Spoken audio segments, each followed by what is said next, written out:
എന്തായാലും സനിസ ശോഭാചന്ദ്രൻ കൂടിയുണ്ട് ഈ കൂടിക്കാഴ്ച നടന്ന സ്ഥലത്തുനിന്നും. സനിസ, അങ്ങനെ രണ്ട് നേതാക്കളുടെയും ശരീരഭാഷ കാണുമ്പോൾ അതൊരു പോസിറ്റീവ് ചർച്ചയായിരുന്നു, ഒരു കൂടിക്കാഴ്ച ആയിരുന്നു എന്ന് വേണം വായിച്ചെടുക്കാൻ അതിൽ നിന്ന്. എന്തായാലും നിർണായകമായ പദവികൾ സംബന്ധിച്ചുള്ള KC വേണുഗോപാൽ പക്ഷത്തിന്റെ ആവശ്യങ്ങൾ സംബന്ധിച്ചുള്ള ചർച്ചകൾ കൂടിക്കാഴ്ചയിൽ നടന്നു എന്നത് നമുക്ക് എന്തായാലും ഊഹിച്ചെടുക്കാം. അത് വ്യക്തമാണ്, അതിൽ സംശയിക്കേണ്ടതില്ല. പക്ഷേ എത്രത്തോളം ഒരു സാധ്യതയുണ്ട് അവരുടെ ശരീരഭാഷ കാണുമ്പോൾ എന്തായാലും ഒരു പോസിറ്റീവായിട്ടുള്ള കൂടിക്കാഴ്ചയാണെന്ന് വേണമല്ലോ മനസ്സിലാക്കാൻ.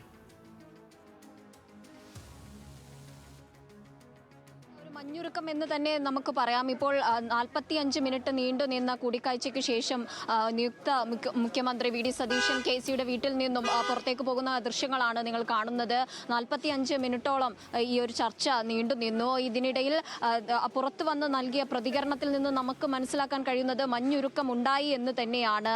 നിലവിലെ പ്രശ്നം സംസാരിച്ച് തീർത്തതായിട്ടാണ് നമുക്ക് മനസ്സിലാക്കാൻ കഴിയുന്നത്. ഇതിൽ KC വിഭാഗത്തിൽ നിന്നും 8 സീറ്റ് വരെ, പ്രധാനപ്പെട്ട 8 മന്ത്രിസ്ഥാനങ്ങൾ വരെ ചോദിക്കാനുള്ള സാധ്യതയുണ്ട്. അതിൽ 5 മുതൽ 7 സീറ്റ് വരെ ഉറപ്പാക്കുമെന്ന് തന്നെയാണ് നമുക്ക് മനസ്സിലാക്കാൻ കഴിയുന്നത്. ഇപ്പോൾ വന്ന പ്രതികരണത്തിൽ നിന്നും അങ്ങനെയാണ് നമുക്ക് മനസ്സിലാക്കാൻ കഴിയുന്നത്. കൂടാതെ തന്നെ ആഭ്യന്തരമന്ത്രിയായിട്ട് രമേശ് ചെന്നിത്തല മാറുമെന്ന കാര്യത്തിലും ഒരു തീരുമാനമായതായിട്ടാണ്. ഇനി ഔദ്യോഗിക പ്രഖ്യാപനം മാത്രം വന്നാൽ മതിയാകും. കൂടാതെ തന്നെ നമുക്ക് മനസ്സിലാക്കാൻ കഴിയുന്നത് ഇപ്പോൾ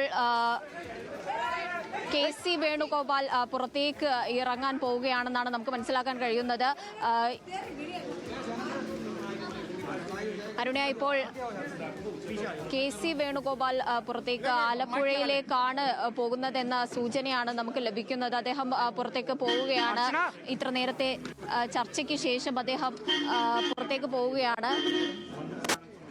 ഏതായാലും 8 സീറ്റുകൾ വരെ, പ്രധാനമായിട്ടുള്ള വകുപ്പുകളിൽ 8 സീറ്റ് വരെ ചോദിക്കും. അതിൽ 5 മുതൽ 7 സീറ്റ് വരെ ഉറപ്പിക്കാനുള്ള ഒരു സാധ്യതയാണ്. അത്തരത്തിലുള്ള ഒരു ഉറപ്പിന്റെ പുറത്താണ് ഈ മഞ്ഞുരുക്കം എന്നാണ് നമുക്ക് മനസ്സിലാക്കാൻ കഴിയുന്നത്.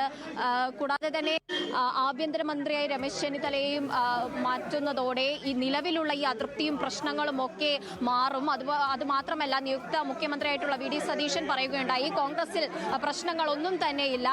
കൂടാതെ തന്നെ ഈ ഒരു സാഹചര്യത്തിൽ സാധാരണ ഒരു കുടുംബത്തിൽ ഉണ്ടാകുന്നത് പോലെയുള്ള പ്രശ്നങ്ങളായിരുന്നു ഉണ്ടായിരുന്നത്, അത് പരിഹരിച്ചിട്ടുണ്ട്, യാതൊരു വിധത്തിലുള്ള പ്രശ്നവുമില്ല. അദ്ദേഹം ഇത്തരം ഒരു വാദമാണ് ഉന്നയിച്ചത്. 2 ദിവസത്തിനകം തന്നെ, നാളെ വൈകുന്നേരത്തോട് തന്നെ മുഴുവൻ ലിസ്റ്റും, മന്ത്രിമാരുടെ അടക്കമുള്ള മുഴുവൻ ലിസ്റ്റും ഗവർണർക്ക് കൈമാറും. തിങ്കളാഴ്ച മുഴുവൻ മന്ത്രിമാരും സത്യപ്രതിജ്ഞ ചെയ്യും. CPM-ന് വരെ അവകാശവാദം ഉന്നയിക്കാൻ പറ്റാത്ത അത്രയും പെട്ടെന്നാണ് കോൺഗ്രസ് ഈ നടപടികളൊക്കെ സ്വീകരിച്ചത്.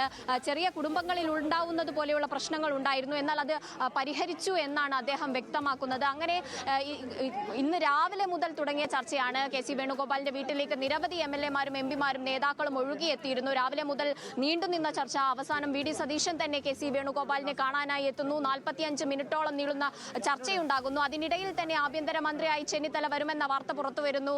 അതാ പിന്നീട് നമ്മൾ കാണുന്നത് VD-യും അതുപോലെ തന്നെ KC വേണുഗോപാലും ഒരുമിച്ച് വന്ന് മാധ്യമങ്ങളോട് പ്രതികരിക്കുന്നു. അവരുടെ ശരീരഭാഷയിൽ നിന്ന് തന്നെ നമുക്ക് മനസ്സിലാക്കാൻ കഴിയുന്നുണ്ട് അതൊരു പോസിറ്റീവായിട്ടുള്ള ചർച്ചയായിരുന്നു.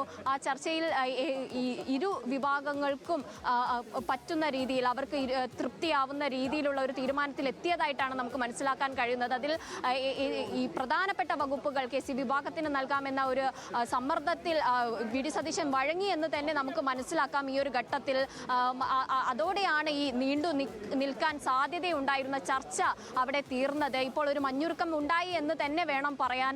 അത്തരം ഒരു ശരീരഭാഷയിലായിരുന്നു അവരുടെ പ്രതികരണം. രണ്ടുപേരും അവരുടെ ദീർഘകാലം നീണ്ടു നിൽക്കുന്ന സൗഹൃദത്തെക്കുറിച്ചും, അവർ ഒരുമിച്ച് യാത്ര ചെയ്യുന്ന വ്യക്തികളാണ്, അതുകൊണ്ട് തന്നെ തങ്ങൾക്കിടയിൽ പ്രശ്നങ്ങളൊന്നുമില്ല. ഈ മുഖ്യമന്ത്രി സ്ഥാനവുമായി ബന്ധപ്പെട്ട വിവാദങ്ങളൊക്കെ അത് സ്വാഭാവികമായിട്ടുള്ള രാഷ്ട്രീയമാണ്, ഒരു ഡെമോക്രാറ്റിക് പാർട്ടിയാണ് കോൺഗ്രസ്, അതിന് സ്വാഭാവികതയാണ് എന്ന രീതിയിലുള്ള ഒരു പ്രതികരണമായിരുന്നു ഉണ്ടായിരുന്നത്. ഇപ്പോൾ ഈ വിഭാഗങ്ങളുടെ അതൃപ്തിയിൽ നിന്ന് ഒരു അനുനയ നീക്കം VD സതീശൻ തന്നെ മുൻപിട്ട് അനുനയ നീക്കം നടത്തുകയായിരുന്നു. അദ്ദേഹം തന്നെയാണ് ഇന്ന് രാവിലെ രമേശ് ചെന്നിത്തലയും അതുപോലെ തന്നെ KCയുടെ വീട്ടിൽ വന്ന് KCയെയും അനുനയിപ്പിച്ചത്. അതോടുകൂടി ഇരുവരുടെയും ആവശ്യങ്ങൾ ഭാഗികമായിട്ടെങ്കിലും അംഗീകരിച്ചു എന്ന് തന്നെ വേണം മനസ്സിലാക്കാൻ. അതിൽ ഒരു അംഗീകാരം ലഭിച്ചതോടെയാണ് ഈ ചർച്ചകൾക്കൊക്കെ ഇവിടെ ഒരു അറുതി വന്നത് എന്ന് തന്നെ നമുക്ക് പറയാം. ഇനി ഘടകകക്ഷികളുമായിട്ടുള്ള ചർച്ചകളൊക്കെ ബാക്കിയുണ്ട്. നാളെ വൈകുന്നേരത്തോട് തന്നെ ഫൈനൽ ലിസ്റ്റ് ഗവർണർക്ക് കൈമാറും. തിങ്കളാഴ്ച എല്ലാ മന്ത്രിമാരും സത്യപ്രതിജ്ഞയിലേക്ക് നീങ്ങുകയാണ്. ചരിത്ര മുഹൂർത്തം തിങ്കളാഴ്ച നടക്കും. സത്യപ്രതിജ്ഞ ചെയ്ത എല്ലാ UDF സർക്കാർ നിലവിൽ വരുന്ന ഒരു സാഹചര്യമായിരിക്കും തിങ്കളാഴ്ച ഉണ്ടാകുക. അങ്ങനെ മഞ്ഞുരുക്കം ഉണ്ടായി എന്ന് തന്നെ പറയാം. അരുണ്യ. ശരി സനിസ, ആൽവിൻ